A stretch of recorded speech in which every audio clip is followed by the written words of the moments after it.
Today, my friend and I ventured deep into the forest. The air was cold and the trees stood tall around us. We had been planning this journey for many weeks.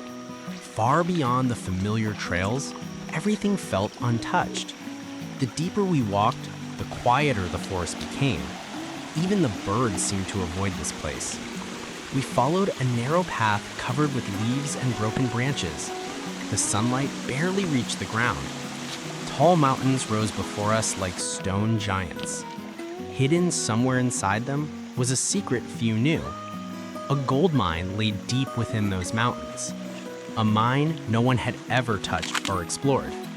For years, it remained a legend whispered by old hunters.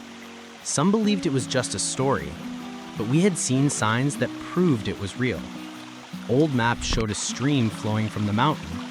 A stream said to carry gold from the hidden mine. The water was usually too strong to enter. The current was dangerous and fast, but only for most of the year. For a few days each year, the water level dropped. The stream became shallow enough to see the stones beneath, and sometimes golden specks glimmered in the sun. No one else seemed to know this. Only my friend and I discovered the pattern. We watched the stream for months. We learned when the water would drop. Today was one of those rare days, the perfect day to begin searching. We carried our metal detectors carefully. They were our only hope of finding anything valuable. The forest air grew colder as we approached the stream. The sound of rushing water grew louder. Finally, the stream appeared between the rocks. The water level was much lower today, clear enough to see the stones beneath. We walked along the edge cautiously. The rocks were slippery from the passing current. My friend leaned down to inspect the ground. "This is the place," he whispered. I nodded and turned on my metal detector. Its soft hum blended with the sound of the stream. We scanned the wet stones slowly. The detector beeped faintly once, then it went silent again. We continued walking along the shallow water. The stream twisted through the mountain like a silver snake. Large boulders sat on both sides. Some looked like they had been there for centuries. We carefully stepped around them.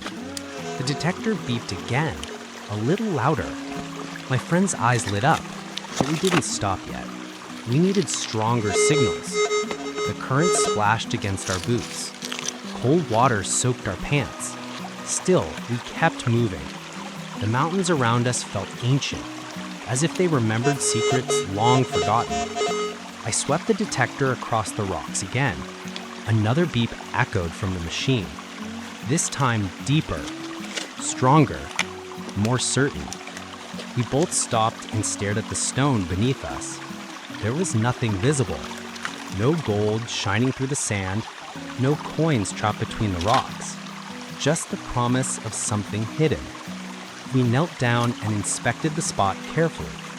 The sound from the detector grew sharper. Our hearts beat faster with every beep. We brushed away the sand with our hands. The water washed it back almost instantly. It was difficult to see anything clearly, but the detector insisted something was there. Something metallic. Something buried beneath the stream bed. We exchanged a silent look. We were close to something important, but we still didn't know what it was. The mountains around us seemed to hold their breath. The water whispered softly around our legs. We stood there listening to the beeps grow stronger, not knowing what we would find, not knowing if it was gold, old coins, or something else entirely. But one thing was certain. Whatever was buried beneath the stream,